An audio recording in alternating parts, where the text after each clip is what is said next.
Discover the future of technology at workshopsfest.dev 2023. Hybrid edition, featuring both in-person and online sessions led by industry experts. Master modern full-stack development with Angular, Next, React, Quick, TypeScript, NGRX, performance, reactivity, and cutting-edge technologies. Don't miss out. Register now for this groundbreaking event and elevate your expertise. Workshopfest.dev.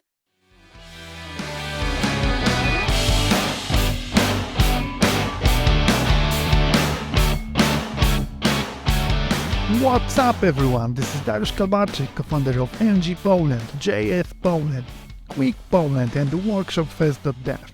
Welcome back to the JavaScript Master Podcast. Today's guest is a creator of SolidJS and maintainer of Marco, is a JavaScript performance enthusiast and fine-grained reactivity expert from the United States. Ladies and gentlemen, Ryan Carniato.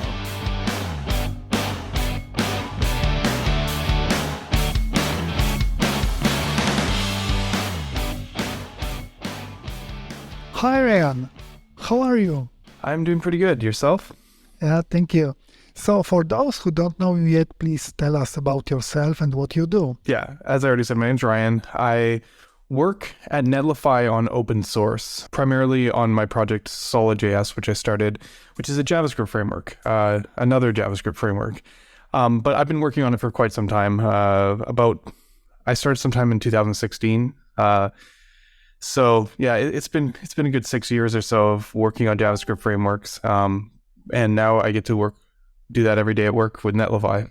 Wow, 6 years. How did it start? It was shortly after my oldest daughter was born. It was just kind of timing. I was up late at night, anyways, with the baby schedule, and I was like, okay, I added some ideas and stuff, and our stack at work we had been working on was actually based on an older reactive library called Knockout.js. I was at the startup, and I was like, what would it look like to modernize it? I wanted to kind of just go there and see if I could build something maybe that we could use at work, because our stack was aging, and it was a bunch of stuff that we kind of put together ourselves. It was like 2015, 16, we weren't on React, and we weren't using, Vue or Angular, and we kind of had a hodgepodge of different types of technologies kind of stitched together. We had Knockout with web components and, our own kind of thing. And I was like, we could streamline this. We can do better. So that's really how I got started with SolidJS. How did your adventure with programming start? Yeah, I was pretty young. My father was an iron worker, actually, by trade. So he always worked at like the shipyards and stuff. And around when I was 10, he went back to school because he wanted to kind of modernize, get off the iron beams and the ships and kind of do office work. And he went to a community college and he took computer programming. And I remember because one day he came home and he showed me this thing he'd made, this program, and it had this white arrow that went up this kind of blue screen, and it would flicker. I could see like the buffering, but I remember even at 10, I understood like this is something he had made. Like it wasn't him just taking a video or something. Like he had told the computer to make this, and he's like, Ryan, it's a rocket ship. And I'm like, not sure if it's a rocket ship, but I like understanding that like you could do that with a computer just kind of opened up my eyes to like the potential. And I almost immediately started learning the language he was using, Quick Basic. And I just like, this is like early 90s. And I've been into it ever since. Just kind of, then the internet came out and people needed websites, and I was trying to make my own game engine for a long time. So this journey has been with me pretty much, since that moment. I just knew this is, what I wanted to do was do some sort of programming.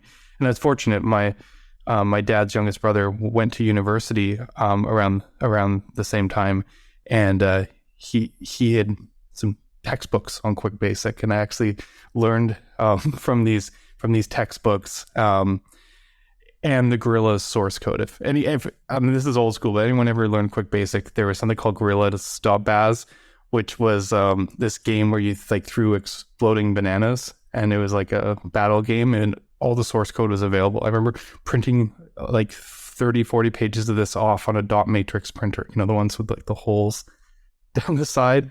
And I'd like review the source code trying to understand what it meant. But we're lucky. It's a lot easier to learn how to program these days. Now let's talk about SolidJS. What is it? Yeah, so it is another JavaScript framework, and I like saying another JavaScript framework. But the key thing that makes SolidJS interesting is that it's based on reactive primitives.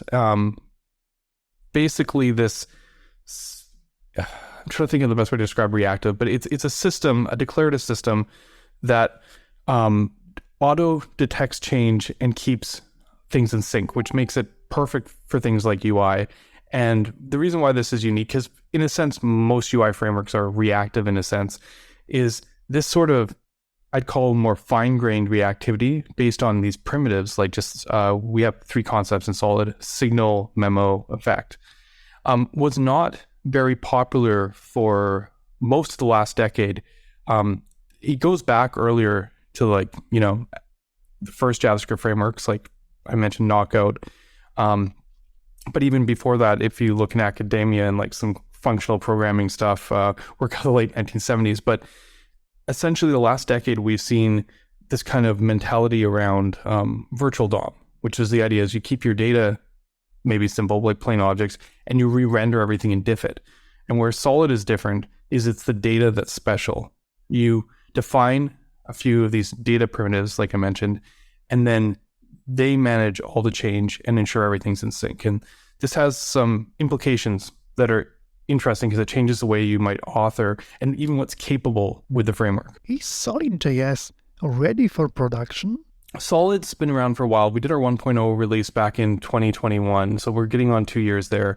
And the truth of the matter is the main experience for like client rendered type applications hasn't really changed much in the last, I'd say, four-ish years. Since 2019, we'd almost had a lock on there. So it's stable for production. Companies have been using it. I don't have an extensive list. It's always hard with a new framework, but it is, rock solid, so to speak. Server-side rendering is something that we've been working on, and we've also had a solution since around 19 to 20. But on that side, it's a lot less battle tested because it takes a while to build. I'd say like what I almost call like a meta framework around it. The challenge with server rendering is it takes a lot more to configure. So a lot of people won't just like pick it up and just go, okay, I'm going to do my server rendering. You usually use a framework like Next or SvelteKit or Nuxt. And in our case, some people were making these frameworks around Solid earlier, but I was like, I understood that this was where the future of a lot of the R&D was going. So we've been kind of working on the core pieces, and we've been creating a project called Solid Start, which is kind of like our Next.js or SvelteKit. And that is not production ready yet. It's in beta. It's been in the works for a couple of years now. It's a big effort. But yeah, that's kind of where I position. If you're doing client rendered apps, kind of typical single page apps, Solid production, go for it. If you are doing server-side rendering, you can use it with some frameworks like Astro, or which have more support. If you need something like Islands, but Solid's like main offering for server-side rendering is still under construction. People have taken it to production, but I would say use with caution. If you're on the bleeding edge, you can get in early, and we'll be getting to a good place with that soon.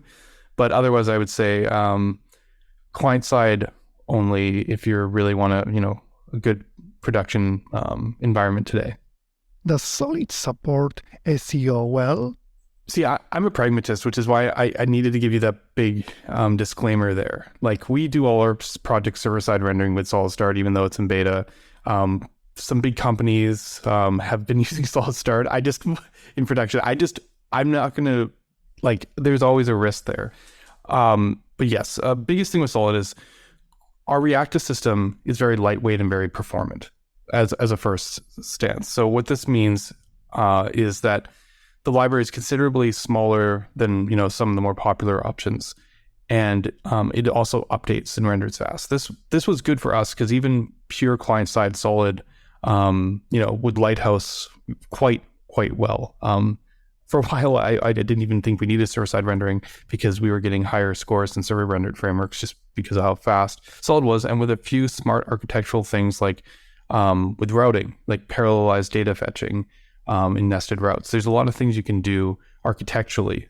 That being said, slower network, client rendering is not going to work because you have to wait for the HTML to load the JavaScript. Even with preloads, JavaScript takes some time, then you're going to fetch the data. You got like 3 back and forths. So server-side rendering is an important part. Again, though, those pieces make Solid really good for server-side rendering. The size of the JavaScript means that there's, less to load, and the performance, reduces the overhead of hydration. So generally speaking, from an SEO standpoint, Solid is fairly strong because of the performance angle of it. There is still places to improve. Obviously, there's things like islands, like I mentioned before, using Solid with Astro. If you really, really, really care about page load performance, then that's an option. But that is a MPA framework, we call it, where it does server rendering, so each page navigation is a reload. But you can send the least amount of JavaScript that way and take benefit of Solid's like performance on that side. Solid Start also has an experimental islands mode, which does something similar. And that mode also has client-side routing and islands mixed together, kind of making something similar to React server components. I think that's the future, but as I mentioned, it's still not to production ready yet. But what it enables us to do is send only the interactive bits of JavaScript, even when we client route it after the fact, because what it does is it goes to the server and server renders the page without reloading the whole page. And because the server renders most of the markup, we're able to continue to only have the JavaScript to hydrate the little pieces rather than requiring us to get the JavaScript to render the next page. So really exciting direction in general. We're already seeing performance benefits. There's a lot of complexity that comes with the developer experience side when developing these kind of solutions. So we're going to have to wait a little bit before we put our production stamp on that one. What makes SolidJS a great option for a new startup? I think one of the biggest things for us is because it's lightweight and because of the performance aspect. And I don't just mean like raw rendering performance and update performance. I mean that it lends to you writing your app in a way that's performant. There's no like re-render considerations. Changes are isolated just because of the way reactivity works. It makes it very versatile because of those characteristics. Like Solid's like strongest point might be like dashboards and like admin panels, things that are really interactive and have, lots of little updates, because Solid, its performance when it comes to updates is basically unparalleled. So heavy on the app side is definitely where that benefit comes in. But then when you combine it with things like islands, with things like Astro, it lightweight enough to do a lot of good work on your content site and your landing pages in front of the web. So in a sense, it just gives you that versatility. Admittedly, our ecosystem is not as big as some of the larger frameworks, but again, and I got to thank our reactive system for this. It's really easy to build off the primitives. So we have very quickly a lot of component libraries coming together. We have equivalents to things like Material UI and Chakra and what's the other one that's popular? Radix. Basically, we have our own versions of libraries like that that are basic and ports of React libraries. Solid's JSX is like very similar to React to the point that while the execution is different, it doesn't take as much as you would think to port libraries over. So not the biggest ecosystem, but it's definitely one that has been growing very quickly. How does SolidJS stack up against other popular libraries and frameworks in terms of performance and simplicity? Yeah, I think this is one of the pieces that we talked about. We talked about performance a bunch, but I don't want to, even though the performance is important, it's not just for performance sake. Something funny happens with performance. When you start building with something and it's like performant by default, you suddenly get to the opportunity to stop worrying about performance as much. And that's really key to us and our difference. I think probably the most differentiating thing for people that kind of really sets them apart is, and this is a weird thing to kind of get excited about, but if you go like on Solid's Playground, or if you actually look at what the compiled code outputs for Solid, there's this sort of transparency that around it, in that some people think that, with all this kind of performance that we're seeing with these new frameworks, you need a crazy compiler. And Solid's compiler isn't actually that crazy. That's the thing. When you look at it, we only transform the JSX. So all your code stays the same except for the JSX. And what the JSX gets transformed into basically is just DOM operations in front of you. You if you look at the compiler, you might go, oh, if I didn't have a framework, this is how I'd write this myself. We just turn basically DOM updates into what we call create effect calls. So you can literally see in your compiled code, it's almost like jQuery, where you could like literally see, here's some state, here's some effects, update this place in the DOM. You can literally see the DOM being created and like set title on element. And this sort of simplicity is a big boon for us, because there's no like virtual DOM in the way. There's no like the only system in here is the reactive system. So you get the sense like when you have a JSX element that's like a div, and you like go div like const my div equals JSX div, like you just get that element back. It is actually a real DOM element. Like there's no in between. This makes it really nice when to interop with vanilla libraries, from older times, and just have this kind of escape hatch. You just know that at any point you can just leave and just take control. And I think that's probably the most differentiating thing, because a framework that has, this innate performance and this low level, like this abstraction that lets you get like escape out of it very easily, gives the developer an incredible amount of control. That's, some people might think it perhaps is dangerous, but because the defaults are set up so well and you just author it kind of similar to what you'd author maybe something like React, this gives you just an incredible range, which, as I said, might not always be the most appealing aspect for, the beginner, so to speak. But as someone like myself who's been in web development for almost, 27 years or something, that level of transparency and control is something I value like so much. You're listening, JavaScript Master Podcast. Listen, code, repeat. Everything you need to know to become an JavaScript super developer. How seamless is the integration of SolidJS with other tools and libraries in an existing tech stack? It depends obviously what the stack is. Obviously, we work with a lot of other tools quite well. As I mentioned, we have component integrations, but we also have integrations with things like Storybook, and we work with VTest and Webpack V, all the bundlers. Like that part of the story it works well. The trickiest part obviously is JavaScript frameworks don't always play nicely with each other, right? There's obviously things like web components, which we have good support for, but like if you just stick them right into each other, it takes a little bit of doing. And the thing is, because of Solid's, let's pretend you have an existing React code base and you want to bring Solid in. It's not terribly difficult to do it at the leaves, because you can always get a ref from a React element. And I think most frameworks have that escape hatch. In Solid, it's very obvious. I mentioned a div is a div, so to speak, but you still usually have a way of doing that.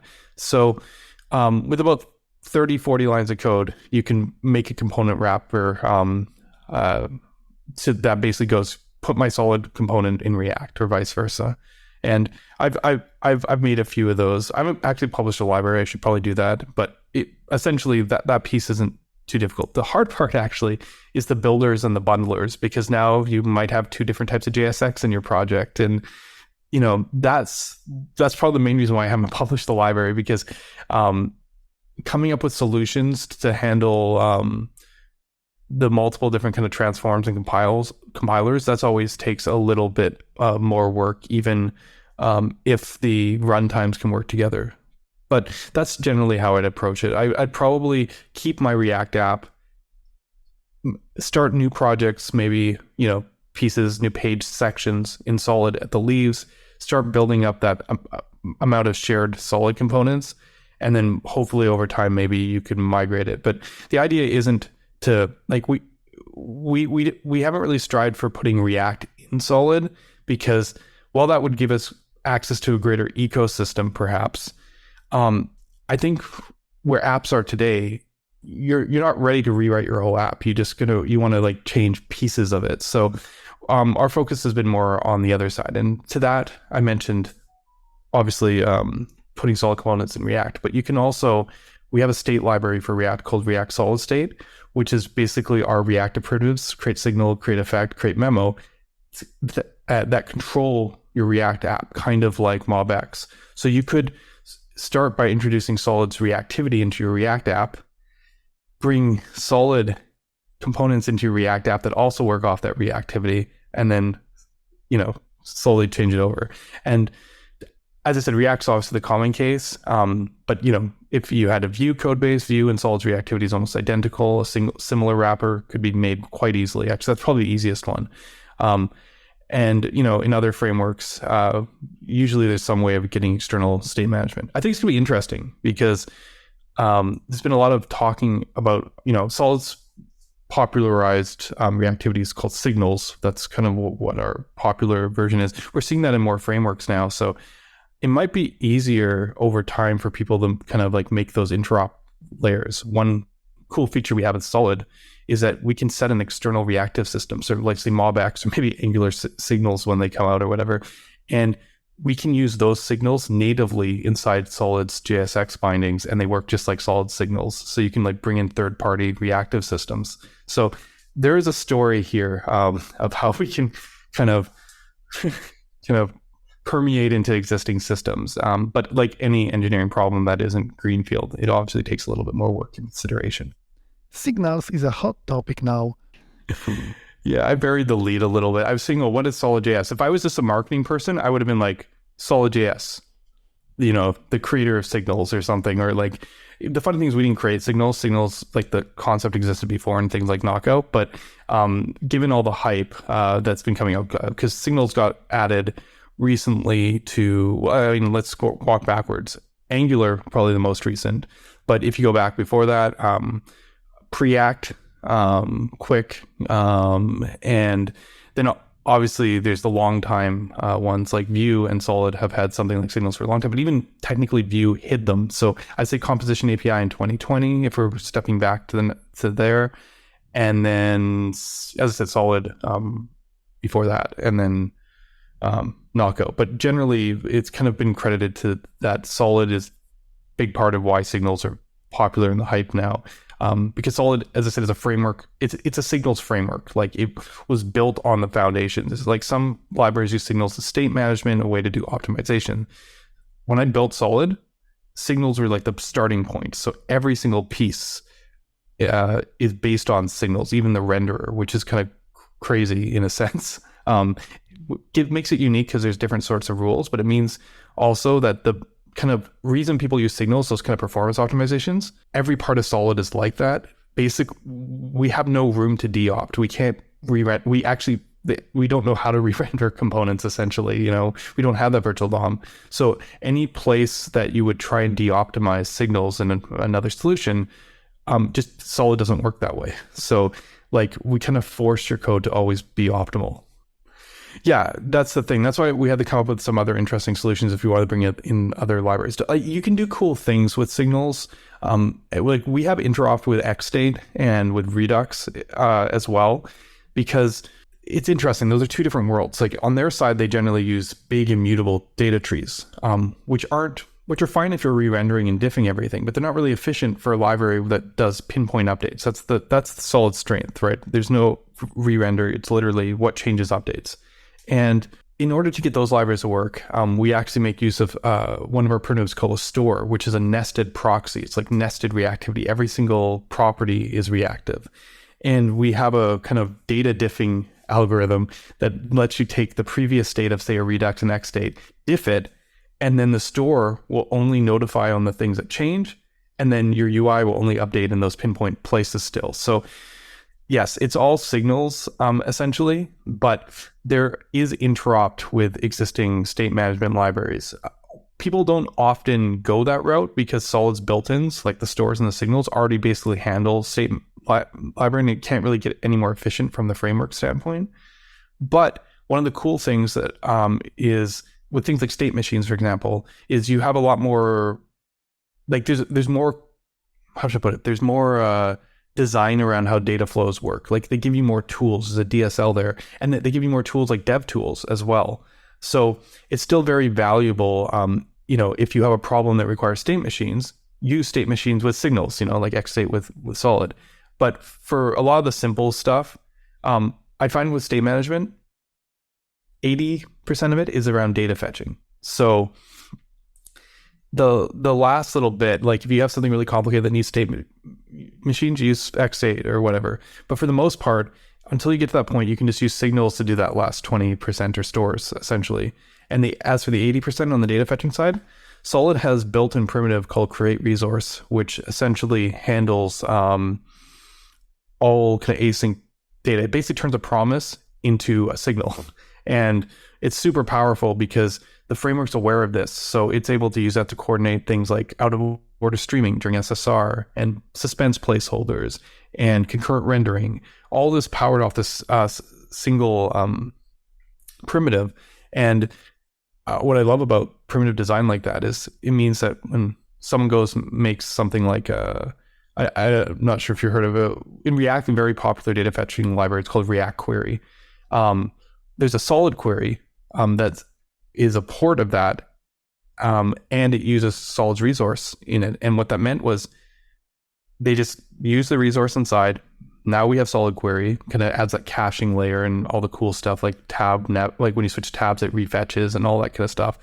And they were able to just take their primitive with no configuration, stick it inside our Solid Start SSR project, and it just worked without order streaming, just worked with automatic serialization through hydration. They literally didn't need to do anything from the developer standpoint.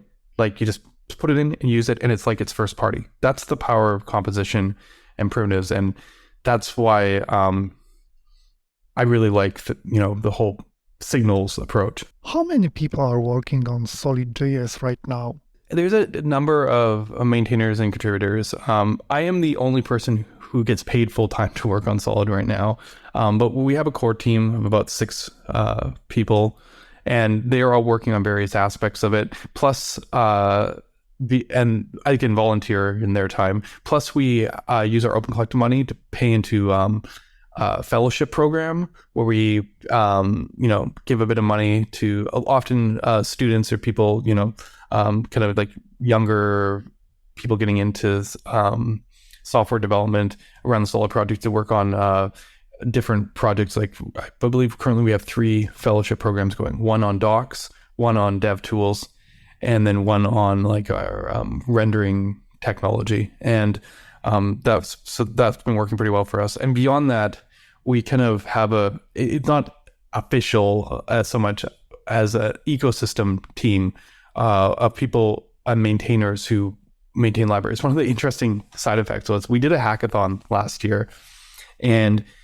Solid isn't compatible with React, and immediately me like, that's kind of like a bad thing, right? You get a smaller ecosystem. But because it was so easy to port the libraries, it was really cool. We didn't only get new Solid libraries for the hackathon, we got new Solid maintainers.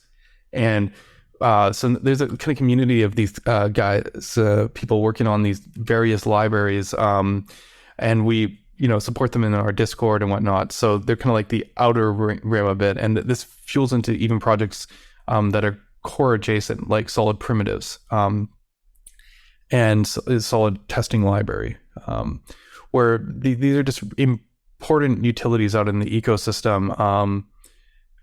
Solid primitives, everyone who wants to try Solid should look it out. It's just like, I figured it's like 80 or 90 Solid like signal hooks, basically, to do everything from like more advanced data fetching patterns, debalancing, throttling,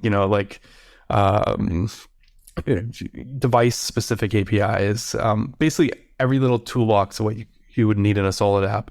And I'm very proud of the work they've done there, because they actually put in an RFC process and like stages, like proposals, so you can go through stage 1 through 4, and really community driven approach to kind of building out the Solids ecosystem. So that's kind of like a shave of like what that looks like in terms of people working on Solid. What is the best way to start contributing? Definitely come by the Discord, have a discussion. Big areas that always need help, and I know this kind of cop out, is docs always need help.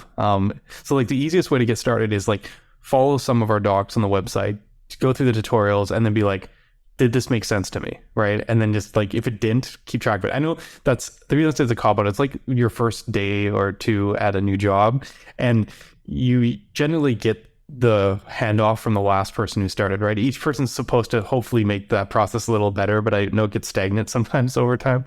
But yeah, I mean, I'm serious. I know you have a million other things to worry about when you're getting started with a new tool, but if you take a couple notes and share them, that's probably like the biggest thing. But beyond that, I'd say find an area that interests you, where you can get engaged and do work. Find a real project. One of the challenges is with Solid Core, a lot of people come in and like, I want to help with Solid and Solid Core. And that's great, but we don't always have the most work. And I focus on Core a lot myself. It's usually the things that are a little bit outside of the Core that actually need the most work. Like Core has a lot of R&D, but it's further out, and then it has like bug fixes, but there's not as many because the Core is the most tested and rock solid, so part of it. Whereas Solid Start or, these primitive libraries or testing, they're all great places where you could build a project and go, hey, I wanted this. It didn't work the way I expected. So yeah, I strongly suggest kind of looking at some of the kind of core adjacent libraries and, find a use case or something that interests you and just try to build something and see what it's like. What are some notable projects built using SolidJS? This is always funny because like I kept my head down for a long time when I was like working on this stuff, and the community outreach part is like my weakest part. There's a few they always like slip my mind from here and there, but like I know, like for example, the NordVPN website is built with SolidJS. I know Post News is a really cool one. This one's one of the ones I was talking about. Solid Start. They're like a Twitter clone. They have like 1 billion users, and they are at least signed up, and they're like a new kind of news outlet, kind of Twitter clone. That's all built in Solid Start. I don't know.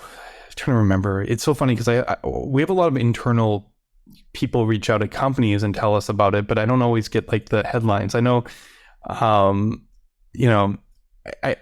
there's a lot of stuff ongoing that I'm like not supposed to talk about yet. We'll see. Like there's there's some internal stuff at Netflix. There's some stuff going on at Capital One. I should come prepared with a longer list. But I think what we're going to see is Solid kind of got on the radar being something that's production ready summer 2021. Not every project started that year. If you look at that first year after production, mild gains. And then about a year ago in the summer, stuff started ramping up rapidly in terms of downloads and usage. So we're only now, kind of like 6 months past then, starting to see a lot of these projects come to fruition. So I imagine over the next 6 months, we're going to see a lot more of these. As I said, I think it'll obviously benefit our brand a lot to be able to advertise these things.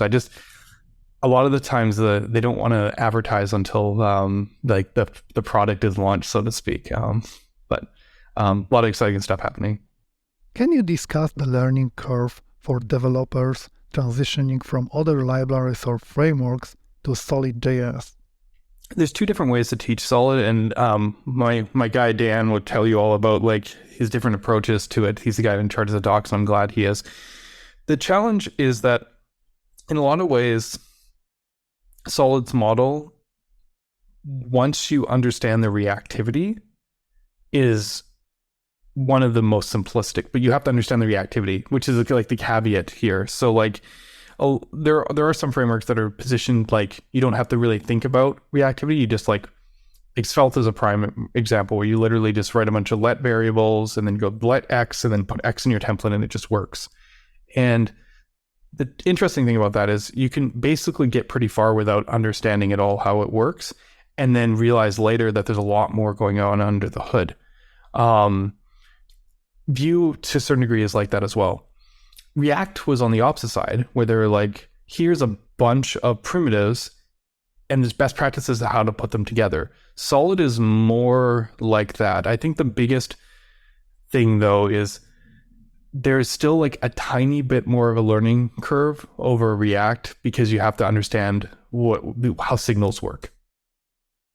But once you understand how signals work, everything else is an extension of that. So it's like, there's like this little, there's a little like spike near the beginning, not the sharpest spike, but once you get past that spike, the rest of the framework just kind of falls into place because it's literally just signals. Like the whole framework is just signals. The challenge we're facing for the most part right now is that because Solid's approach to rendering is so different than what they've been going on the last 10 years, that in a lot of ways, new developers have an easier job learning Solid than say like React developers, which is like mind-bending to people because Solid, for the most part, looks like React. We've been called like the most like React look-like framework when we're not. It's at all. We don't have like some other React-like frameworks might have different conventions or special syntax. The only convention difference for Solid is the fact that you call the state as a function, that it's a signal instead of just the value. But it otherwise looks identical to React. There's not other. It doesn't like differentiate in other ways. And the truth is it works completely different. So this is a bit of I once had a streamer kind of comment that Solid felt like riding your bike with your handlebars backwards or something like that. And admittedly, well, that's a matter of perspective. I told them, I'm like, how do you know you haven't just been riding with your handlebars backwards this whole time? It's definitely takes a little bit, and we've got to almost to the point that we have conversations around what we call React brain. And to be true, Solid has its own certain conventions and stuff that I would say make it different too. So there's a Solid brain out there as well. But I think that's probably the biggest point of where there's like a little bit of like a, what just happened? I thought it worked one way and it did. There's a kind of bait and switch feel. The thing is, we never advertise it that way.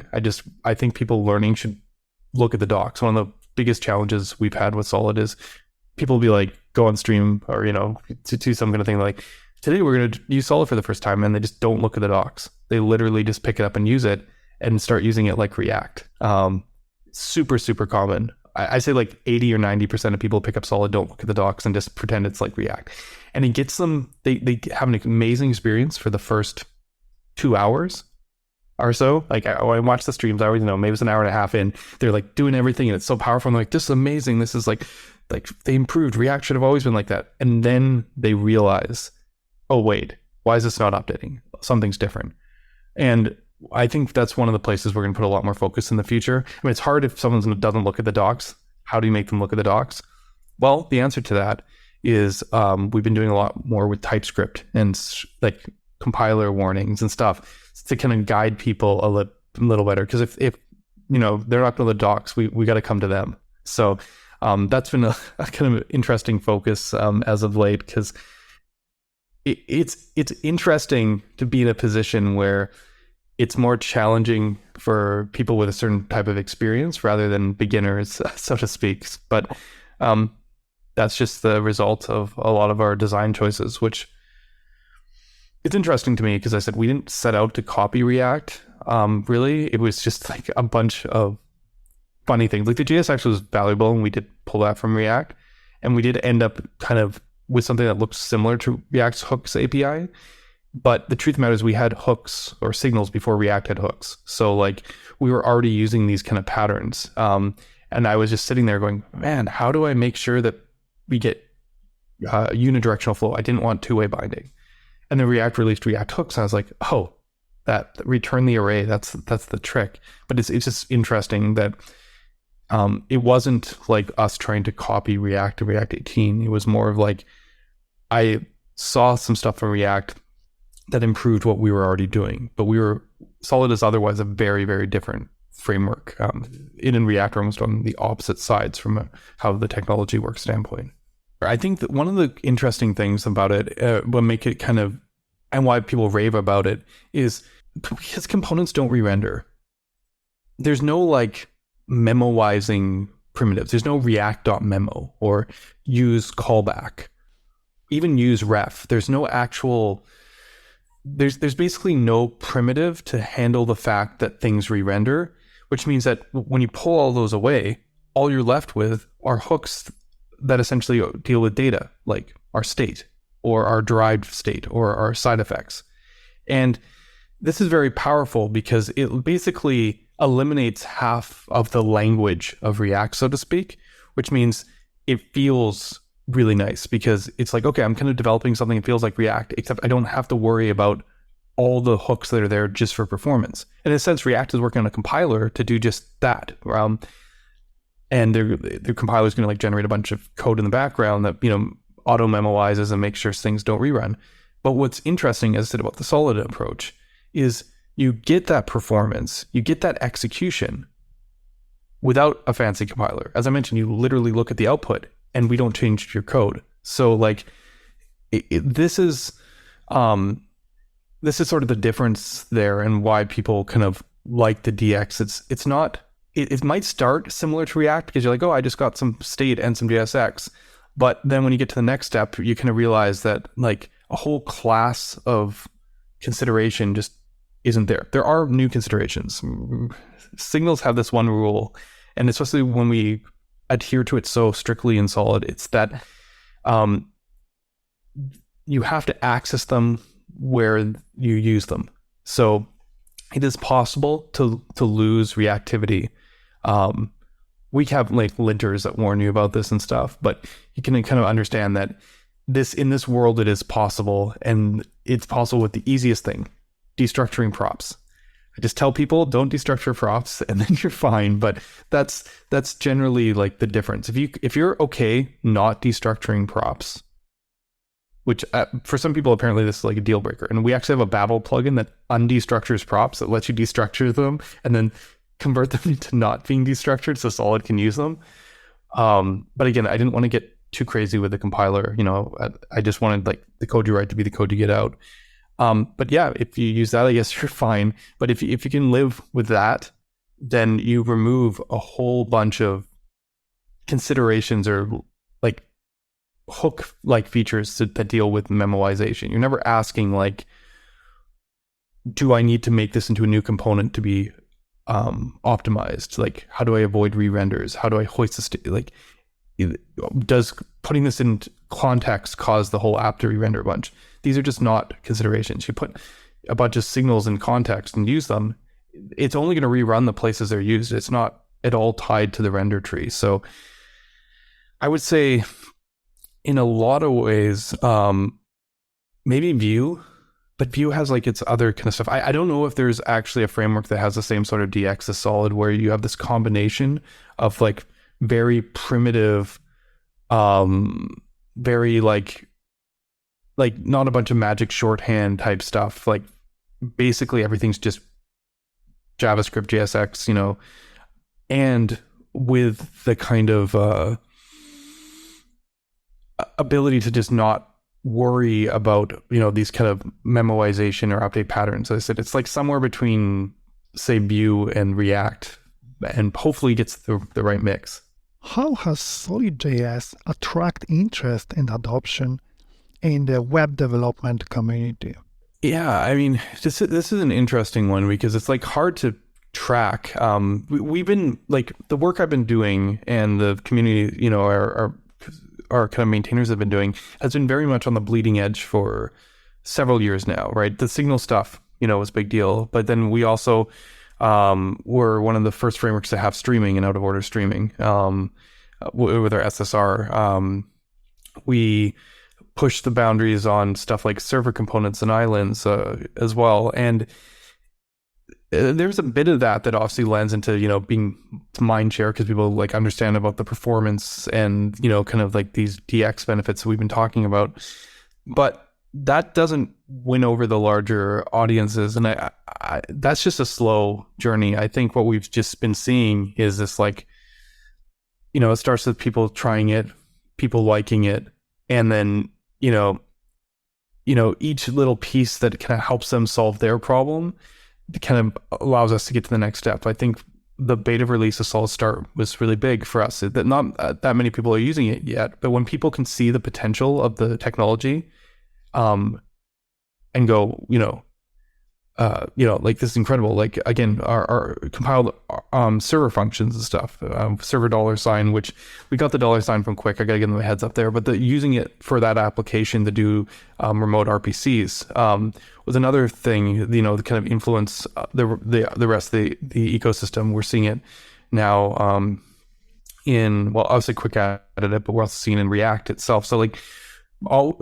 I think once people kind of can see the picture coming together, and it alleviates a pain point that they're feeling today in development. In a lot of cases, it's just, the knowledge that, single page apps have been kind of big or bloated, and that trying to wrangle re-renders is a problem. It's just kind of like this perfect storm, I feel like, where people are right now looking for something new, right? There's a reason why we're seeing islands and stuff like Quick and server components coming out, because we're at a time of things changing, and Solid happens to just be in kind of a nice sweet spot where it's new enough to leverage this technology as it's coming out, and old enough that it had enough of a following, and enough of a buy-in,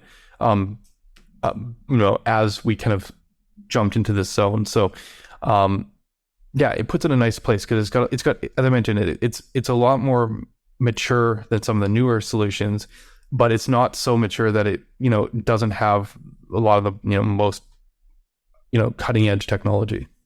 What are the key challenges developer may face when working with SolidJS for the first time? So for the first time, we talked about this a little bit. I think you just got to get a grasp of reactivity. Thankfully, it's so funny because now that other solutions are picking this up, it's going to be so much easier to explain it. When I started SolidJS, and before other people joined on the team, and we had that kind of stuff, I would go on and I'd be like on Twitter or something, and people would have a discussion, and they'd be like, people really like their lines in the sand. They were like, okay, Svelte and Vue is over here, React's over here. You can't, this has this benefits, this has this benefits, and I was like, no, you can get all the benefits. And so I would kind of have these conversations, and people are like, who are you, this random guy, arguing with Rich Harris or Dan Abramoff or whatever. And I'm like, no, it's completely possible. And I basically, people didn't believe anything I said. So then I am going somewhere with this. So I ended up realizing that getting into Twitter discussions and social media discussions about this stuff was pointless. So I started writing educational content, and I realized that in order for Solid to exist or people get into it, I'd have to make a huge amount of content to actually bring people up to speed, because it's almost like a parallel universe a little bit. I also worked on another dev team called Marco, which basically originators of like the server first JavaScript framework and islands and stuff. They've had it since like 2014. And I was in a similar place. We had to build so much literature to just explain the concepts so that people understood some of the problems we're solving. Luckily for Solid's case, it's harder on the server side thing because people aren't as equipped. The pain problems that people are feeling with updates and reactivity and stuff was something that once people understood.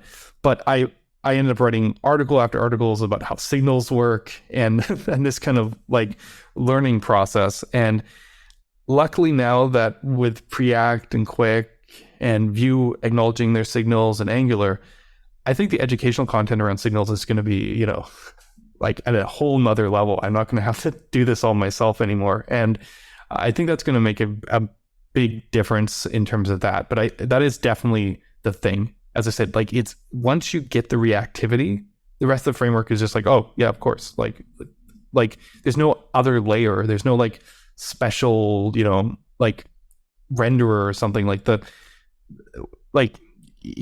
compiler is a little complicated, but the reason the compiler is complicated is because the outputted code is so simple. So it gives this thing where you can just be like, oh, I have a count, create effect, element dot text content equals count. Like that's basically what gets compiled. I think, yeah, we need to embrace our fine-grained reactive signals, and then we're good to go. Beyond that, I mean, that's obviously the obvious answer. I think we're always working on docs, but like you just don't have the same Stack Overflow knowledge base. When you get stuck, you're probably coming in the Discord, and there's a number of people who are great in there and answering questions or posting an issue on GitHub discussions or something. You will get answers on Reddit or Stack Overflow, maybe a little bit slower, but like there isn't like this knowledge base of training and tutorials like that you might find in React or Angular. Like those two, especially in Vue, I guess as well. You can just go on the internet and like ask a question and have like dozens of answers. We don't have that today, so I will say that would be the other thing. But if you are in a position where you're building, especially you're in a startup and you're like, you have your own design system anyways, and you're kind of building stuff, you just need a few key libraries, then I think that kind of difficulty isn't going to really harm you too much. In fact, it might, I don't want to put this, it might, I won't say encourage, but it might empower you to actually make a more performant, powerful solution. What are some best practices for boosting performance when using SolidJS in the web application development? Yeah, that's an interesting one, because a lot of the stuff's kind of inherent. There's like the type of performance gains that we can get in Solid beyond the stuff that you just get for free are much more subtle and almost the kind of that I only care from a benchmarks perspective. I guess so I'm like tempted not to mention like little things like larger templates, like less component wrappers, obviously impact things, but not even that much. Honestly, like, let's see, what would I do as a developer? Yeah, I mean, it's going to be the architectural stuff, right? It's not going to be about, as I said, the cool thing about Solid is because like the reactivity is kind of isolated. If you have one really slow part of the app, you'll probably know it and it won't impact the rest of your app. Like it's not all tied together in a re-render tree or something. I think it's the next step up, like higher on the abstraction. When you do your data fetching in waterfalls are going to be like the kind of things that I'd be concerned with. I'd be concerned with complexity around state management and stuff. Like a good practice in Solid is what can be derived should be derived. This is probably my biggest piece of advice. Thanks for kind of ringing my head on that for a moment. Is you don't really want to be, you can use reactivity to synchronize stuff, like create effect, write a signal, but you don't want to do that. My biggest recommendation is learn how to write stuff so that things are derived a lot. So like, double count, it equals count times 2. Do you follow what I mean? Like it's basically, instead of writing the new value, write the new, how should I put it? Instead of like having like setting a signal, have it be a computed, or memo is what we call them, where you basically derive the value. So it's like it's like an equation. Can you mention key improvements planned for SolidJS in the future releases? Yeah, so I already mentioned the server component stuff, which is our version of kind of client routed server rendered islands. That one's really going to be exciting. I think because with something like that, you get the feeling of a single page app, but you eliminate 80%, 90%. Like we saw this at eBay when we did islands. Like we reduced up to 85% of the JavaScript code just from this technology. And that's like 85% of the JavaScript code you ship. That's like 85% of the JavaScript code that you run at hydration. So it's a huge performance benefit before we change anything else on the framework. The other area that we're working on here is we're updating our reactive system to be even lazier. This will help us do patterns like off screen and virtualization. What I mean by that is essentially, while we push notification, we won't do any work until part of the UI asks for it. So you could have like a table with 1,000 rows, and then you're only showing 100 of them, and an update won't update the rows that aren't on the screen. You can already do this with libraries, but we're thinking of how we can build that kind of technology into the core of it, the framework itself. So we have primitives for that, where you can just you don't need like special end user code. It will just work that way. Automatic batching is another one, because once we're lazy, it'll be easier to just defer updates until they're needed or called. And I think a lot of the work in Solid 2.0 is around those areas. Once we get those two, that is reduce 85% of the hydration costs and bundle size. And when we get this new kind of more performant, lazier reactivity, I do want to do some looking into resumability. I've already worked on a resumable framework. Marco 6 is a resumable framework, and obviously there's Quick, which I've worked closely with those guys as well. I see a lot of benefit there to get that like last few percentage of performance, but I think there's some. We're going to tackle some of what I consider bigger wins first, and then circle back around and see how we want to handle this. My suspicion is that with the new routing paradigm that comes in around, I'm calling server components, this is something that doesn't matter your approach, whether you have resumability or whatnot. If you are interested in this, you're going to have to solve it something like what we're looking at, and that kind of changes the game. All our question of like how optimizations work or what are needed are probably going to change a bit when we kind of embrace it. Like my big thinking idea, or my spicy take, so to speak, is that there's a lot of talk about next gen frameworks and all that, but I think the actual point that we are hitting the next generation, and it's as big as when we move from multi-page to single page app, is this new sort of hybrid routing that's happening right now. Every time we've gone through a generational change, it's been a change in routing, essentially, right? We went from like server routed apps to client routed apps. We went from those hash states to push state, which let us do SSR, because before that, the server had no idea, like there's no way to have the server know what, you couldn't navigate in the client and have the server know about it.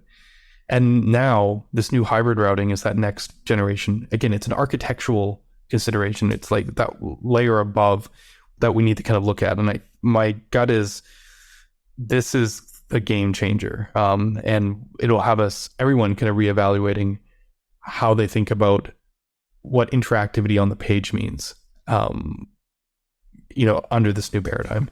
What factors should developers consider when choosing to adopt SolidJS for their next project?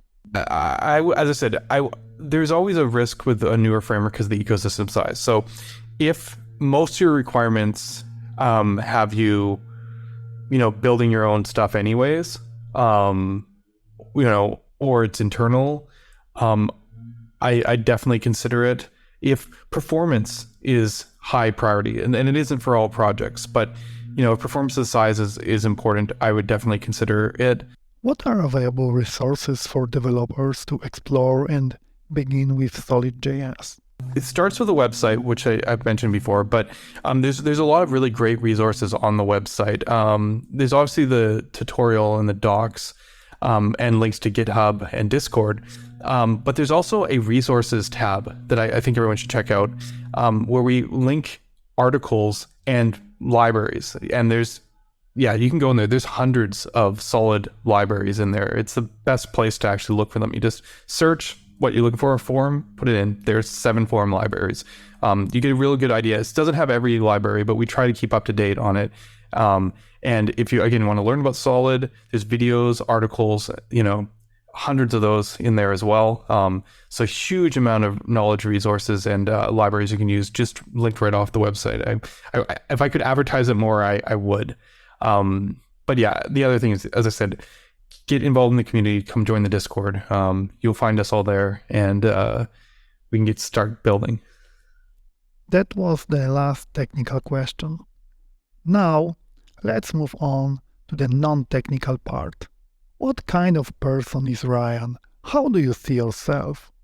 That's an interesting one, because I didn't start out trying to prove something to everyone, just prove it to kind of a small circle.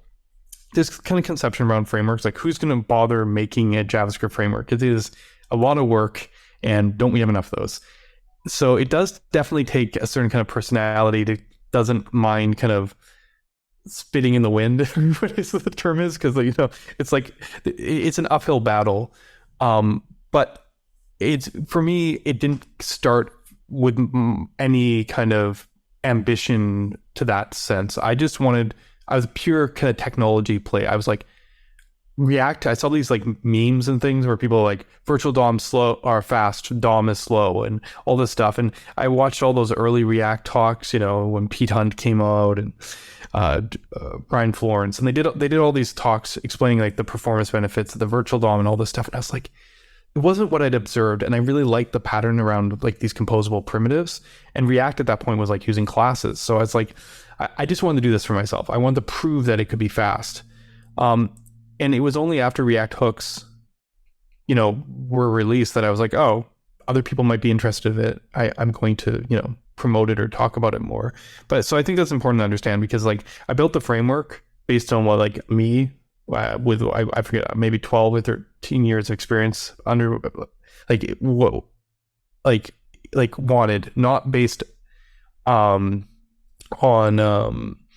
like adoption. So I mean, it shows sometimes people get to the doc site, like the old one that I wrote myself, and they're kind of like, what the hell is he talking about? But you just have to understand, like this is like, it came from like an engineering standpoint of something that I wanted to show was possible, and it's only afterwards that other people came on and were like, hey, this thing is a real thing. So it's so funny, because I started it because I was like, I'd become more of a manager at work, and I wasn't coding as much during the day. This kind of tends to happen over time.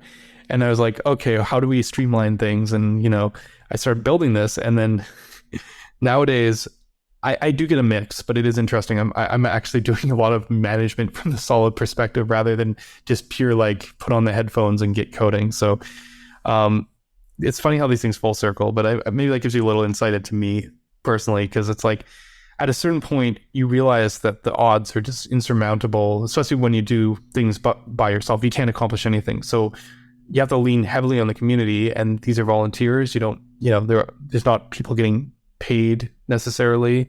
But the funniest thing is we just keep on going, and more people kind of join on, right? So at a certain point, I guess like a snowball becomes an avalanche.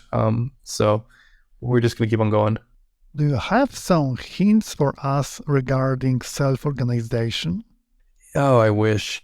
Honestly, like time boxing is like the best thing I could do. And it's tricky because time boxing doesn't always allow you to be productive in the way you want. It's actually really frustrating because you're I try not to interrupt myself when I'm on a roll, when I'm like into it. But the problem is you can stare at the same problem for days on end and just waste a bunch of time. So I'm definitely about like windowing off and being like, okay, and making time for like planning. I mean, this is the same stuff you hear. It's all the same stuff you hear when you're working on products, because that's what I did before. Before I worked on these platform teams like at eBay and, Netlify, what I'm doing now. I spent, the first, I guess 15 years of experience on product teams, delivering real products to people. And in those cases, you have that same kind of process, and it applies here to as well. Make sure you plan, make sure you set out the goals and objectives, scope creep, all those kind of things kind of come into play. So I require that same amount of discipline when approaching these problems and time box. And as I said, if you do it that way, it depends on your motivation, but maybe you don't burn out because you just do a little bit every day, and it eventually comes something. I mean, it's hard to reproduce the patterns that got me here. I feel like there's a lot of chance and luck, and it just was a lot of times the right thing at the right time, but then one opportunity leads to the next, and here we are. What do you enjoy doing the most in your leisure time? It's funny because music was a big thing for me, although I don't play that much anymore. But I played guitar and played in bands for years and years and years. Solid's framework got its name actually, like, I suck at naming, and my band, it's so funny because we just had Easter here, and I was in a band called Mr. Solid, and it was based off a chocolate Easter bunny that was left around Easter time so many years ago. And then eventually the band's name became Solid. And then when I was like, 5 years after that band was done or whatever, I was like sitting there kind of going like, what do I name my JavaScript framework? And I was looking at stuff that was available on NPM and stuff. And it's hard. Like even things that don't exist, like are in NPM, and like I found solid-js, like not even solid.js, but like I went through so many names, and then I was like, let's just go with it. Not in the OOP, object-oriented sense, just like solid, like it's like a solid foundation. And I mean, that's kind of funny how the music played into that. But in terms of hobbies today, I still like doing hiking. I'm from Vancouver, BC, even though now I'm in California, and we had like the mountains, the coastal mountains and stuff, and we'd always kind of venture into those every week. I grew up on basically side of a mountain, not all the way up, but I had a mountain in my backyard right from when I was a kid, and that's still something that me and my family participate in a lot. We hike every week. Nothing big anymore because we've got the little kids, but they're quite avid hikers too. A book you would recommend to our listeners? The last 2 books I read are on the complete opposite side of the spectrum. I've been on the non-technical side. I mean, they're both kind of non-technical, but on the really non-technical side, I've been reading fiction. I've been catching up on The Witcher. I hadn't read it before, and so I've just been reading, what is it called? Not Last Wish, Sword of Destiny was the last book I completed. Not going to get much advice out of that one other than it was very entertaining. I guess there's like the whole moral ambiguity question of what's right and wrong. And then the other side, Fred from Astro actually sent me a book. So Fred from the Astro company, Astro Framework, sent me a book, and that was the second most recent book I read, which is called Crossing the Chasm, which is a book all about product marketing, which is kind of a weird thing if you think, but JavaScript frameworks these days are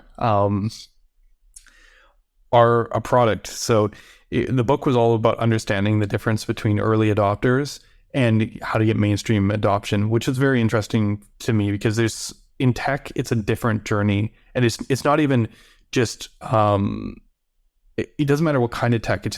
It's kind of fostered by the fact that technology is always changing, and that it requires buy-in, and that older technology, like basically everything has a expiry date on it. That mentality has led it that there isn't a smooth curve of adoption. There's actually a gap between like early adopters and like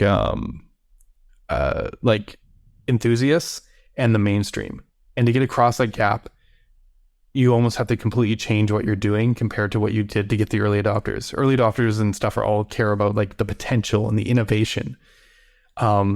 Whereas mainstream audience just wants to know how you can package it up. So it was a very insightful book for me, kind of looking at even open source, where people generally don't get money except for donations, as essentially a business of sort, and just kind of shifting my mindset about how we can grow Solid further.